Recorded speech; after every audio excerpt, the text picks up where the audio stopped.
So now I'm standing here in front of a special tree. This is a creation from Jan Kulek. Jan is my right hand, and sometimes he's my left hand as well. So it depends. So this is 100% his own creation. Jan also make that kind of rocks and stones. That's what he call a bridge.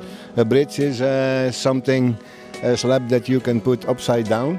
And from there he started with his Pinus sylvestris, with his scotch pine. He started with quite simple material. And also here he reached first time his mature level, but this is just the first step in mature. So also here you see the delicacy of the branches, you see the hanging branches, and especially you see the no rules thing again herein, because otherwise you never end up with your first branch like he did. So this is really important if you want to create a very special bonsai. Don't follow the rules, follow nature, and then you will end up with something that hanging on a cliff, hanging over, and if you look in reality the branches will hang like this. This is the more natural look. If a tree looks like he's forced that the branch had to stand there, it never looked natural. It's always something that it's supposed to be there when a tree leaning over like that, when a tree is hanging there, what should the branches do? And you want to find in a tree all these delicate feelings. This is what you want to see. And then we talk about a natural bonsai. Then we talk about the natural feeling that you can put in a tree. You don't see the hands of somebody. You feel what nature could do. This is really important. So here we see, for example, the more classic way of styling a tree. So this is completely different than the explanation that I just gave. This is completely the opposite. You see, a tree in nature never grows like that. A tree is forced to be grown. This is actually the more typical Japanese approach of how to make a bonsai. This is so typical, while we in Europe want to give our personal taste on what we find in trees.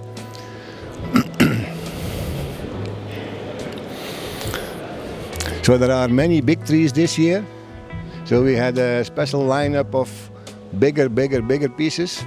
So this old larix also, you see the old bark is really important. You don't need actually every time to take a tree with a lot of movement. Larix is his typical way of growing. Also in the high mountains, when he finds his way to the light, he reaches there his certain height, and from there it starts. You don't need many branches. This is so typical for larix. Huh?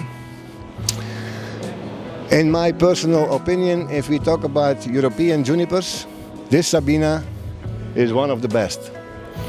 This also shows the old bark. Here the deadwood is a little bit maintained, but not over-maintained. You see still the veins, the lines in the deadwood. This is really important. But especially the foliage.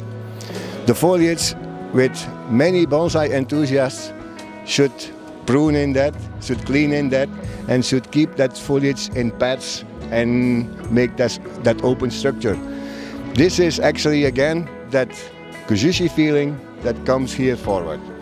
Also this kind of feeling make it again so special that this tree is way over his mature stage.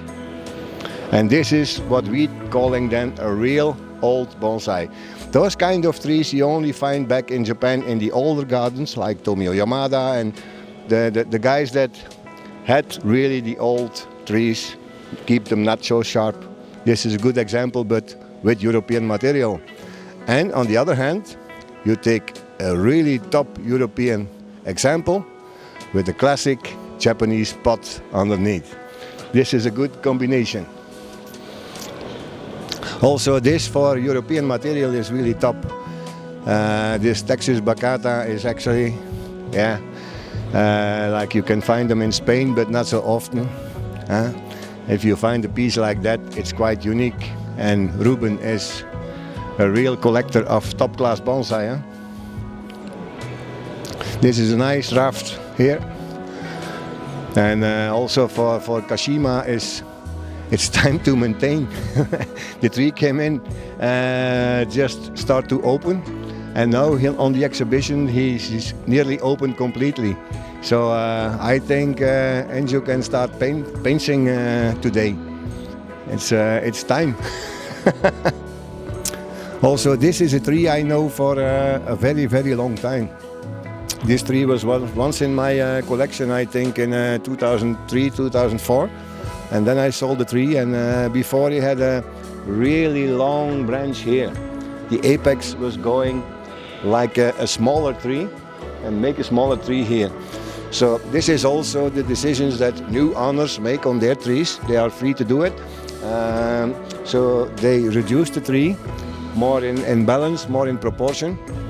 I was more let it go, give it that long feeling. So, but this is when a tree changed the owner, it's all possible. New owner is the boss. There are some delicate, beautiful trees, like this small bunjin here. This is for a Sylvestris. Quite unique, eh? Quite delicate, simple. A tree doesn't need many branches.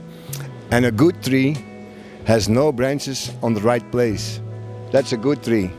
You see, where the second branch comes, you have the first dropping branch is perfect in position. That makes this empty space here. And then the second branch comes from the front and goes away. So that means it's good. You see, otherwise it's too perfect. And the imperfect perfection, this is something where we're looking at. This is something that is really good. So we are here in front of another creation. This is from Nicolai Crivelli. This is a natural stone, and here we see the junipers just in the stage of Kujushi. That means they start to become mature. We start to see branches. We start to be seeing little movement, but the whole structure is not cleared out yet. So that's in a kind of stage that we can bring this tree much further in development. But this is a matter of time and technique. Now it is very dense. Comparing with the trees that you saw in my lineup, they are one step further in maturity. So they are more cleaned out, they are more on the way. So this is actually on the way to that stage. So you cannot compare every tree, it has to look like that. A tree over his stage have shown actually the different kind of branches. So now here it's all hidden, it's ready for the scissors, it's ready to open, but you have to take your time for that, because this kind of pruning looks easier than it is in reality. So the next pine is a pine that I know very well for a very long time actually, because this is a pine that I brought from Kaneko. I brought it from Kaneko's garden in I think 1999 or something. And then it was also in the stage of a real Kujushi tree. So that means that this tree was built up as a mature tree. It was dense once, he thinned it out, he did it again, and he did it again, and he did it probably 3-4 times. And then he came in the mature stage and he let everything hanging down. This was the process of I leave my tree now like he looks tired. And this was the stage he brought the tree to the Taikan 10. And from there I bought the tree. And then the tree came in Belgium. He came first in the hands of Jean-Paul. And then he starts to work on it. And now he's in the new owner's hands. And this is Chris. He had the tree now. And if you see the evolution and if you see the way of thinking, some people do not have to continue with the whole Kujushi thing. They do their thing again. They start to rewire again, start to build everything up. So this is another approach. This is the choice of the owner. You can make this easily. And then you can start again.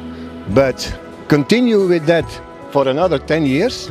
and you're again in the same stage that you're able to let them go, you know. And this is also not the way of building it up, but the feeling if my tree starts to get tired, I have to let him go. But I have to give him also the feeling from he is relaxed now. He's old, he's relaxed. So this is also up and down, and many good trees have this. Every time a new owner or in every generation they go up and down. This is really interesting and really important in a way of a life of a bonsai with several owners. Well done, Chris. Thank you. So we have some bigger pieces here. This Fagus, for example, I know for a very, very long time. I know for this Fagus already 2 previous owners. And now it's again another owner. And this is the back side of the tree, because the new owner want to present the back side, because in the front side there is still a mark of cut, that a branch, that a root that is gone away. So, but it works perfect actually. So this is for a European tree, good level of deciduous. And if you see then that we put next to it directly a Japanese image of a deciduous, well ramified. This punica is actually, yes, you can go with a tree like that directly to the kokofu. You can go to any big Japanese show. This is no problem to bring that there. But also in the trophy here, we can bring already that kind of trees. So the same feeling you see here, even now without leaves, you can see it much better. The old feeling of the branches, and you see the rhythm in the branches going up, going down, going up. So every spring new leaves coming, and they want to grow up. The weight from the leaves push them down again, and that's the rhythm of a branch. And then you have the seasonally rhythm in early spring. A little bit wind blows between the branches moving left, right, and that's the movement we give on a branch. This is what we call rhythm of the branches. That's when a tree has that, it's a good tree. Right away. Not straight away. This is beginners do that. Yeah. And then they forgot the most important thing. So also you see the special styles here, like forsythia growing on his roots is possible. And sometimes when we go close to perfection, every straight line that we see in a branch, this is the way to start for a professional and for an artist to remove this slowly, one by one. Every line that is a little bit too straight, just remove it, replace it with the rhythm. And if you have worked 10 years on your rhythm, your result gonna be completely different. So this is all the lessons that you can learn over the years, the work that you can do over the years to improve a good tree.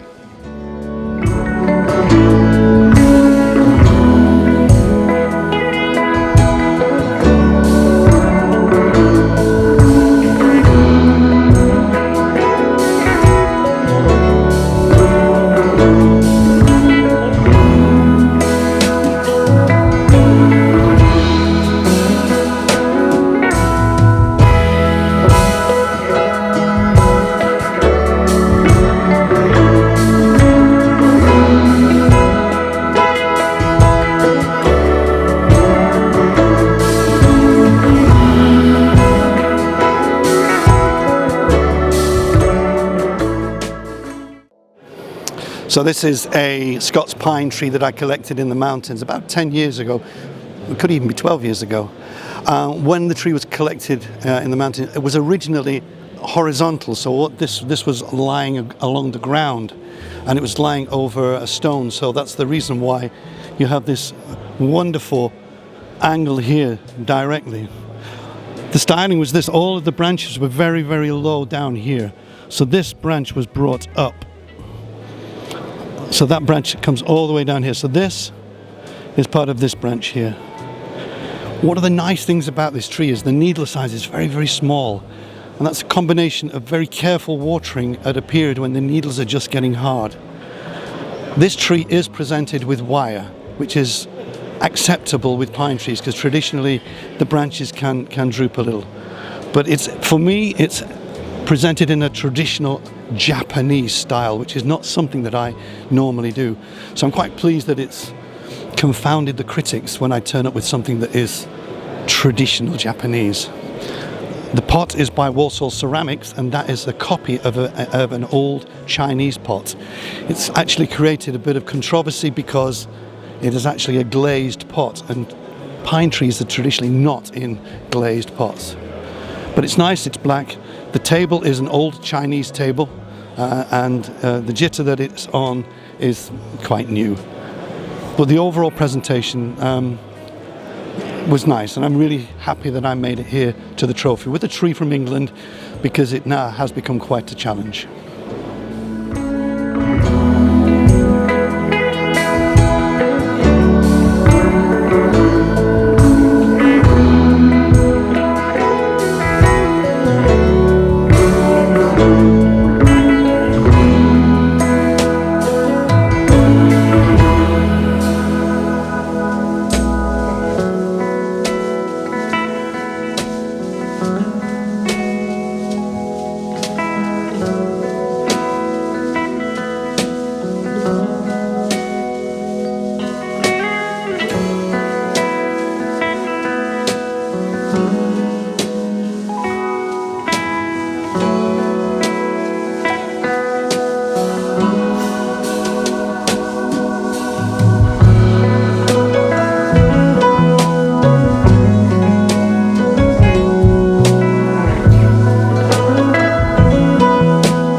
Guys, my name is Mauro Stemberger, and this year I present this Scots pine. The tree was collected in the Italian Alps, and I'm working on this tree for the last 12 years, rising up this achievement. The tree has an incredible pot from Tiberio Gracco, and the table is from Disciplina Bonsai, so it's a total Italian composition.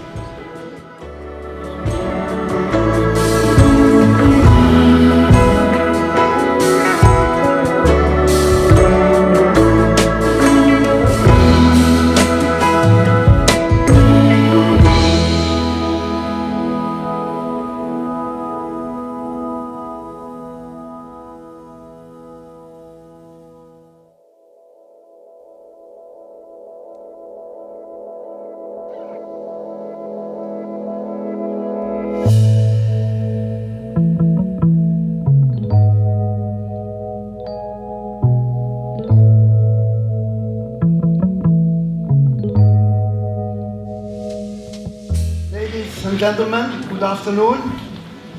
It's always a great pleasure to meet so many people, so many old and new friends every year. And this year I want to introduce you these demonstrators. We will start with Andres Picoca. Well, after that we have Yannick Kigen. He's our Belgian Bonsai master since many years, and he will explain the work they will do, what Andres Picoca will do and what he will do, because they work, let's say, a little bit together. And in fact, bonsai is something to bring people together, and that's what happened today here. Then we have from the other part of the world, from Korea, thanks to Mr. Kim Se-won, who arranged this, to the Korean demonstrators. Maybe I will pronounce their name in the wrong way, but that's all. This one should be Lee Chol-hoo.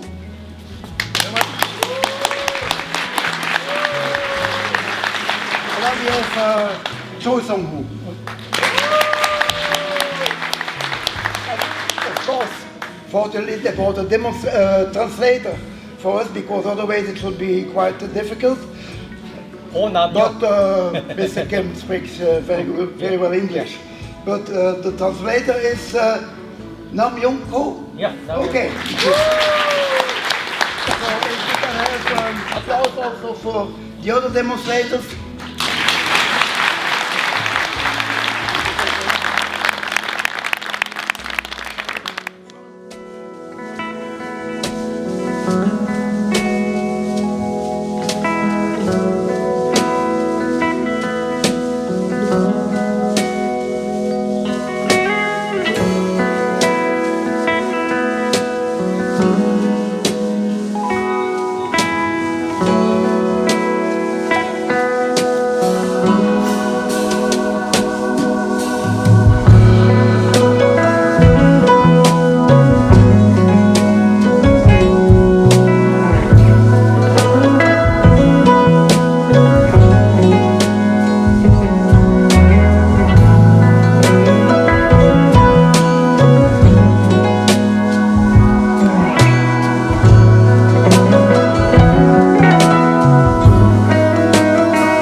So this edition of the trophy nearly coming to an end, and I want to explain something about the whole display now. So this year the trees were quite close to each other. It was really narrow in space, and that had a reason for this time. I selected actually 30 trees more than normally. 30 trees of people that had never exhibited before. So I give them the chance, I put the door open to enjoy this experience. And also this tree is, for example, from a student of mine. This is also the first time he exhibited. And this tree comes out now for the first time in his hands. So I give those people all the chance to come out for the first time with their trees, and we give them a place here in the main exhibition. They're all really happy. They enjoyed the experience, and I hope in the future they will continue. And this is also the reason why the trees are quite close to each other. But I'm really happy that I did it, because I opened the door for a new generation. Thank you very much.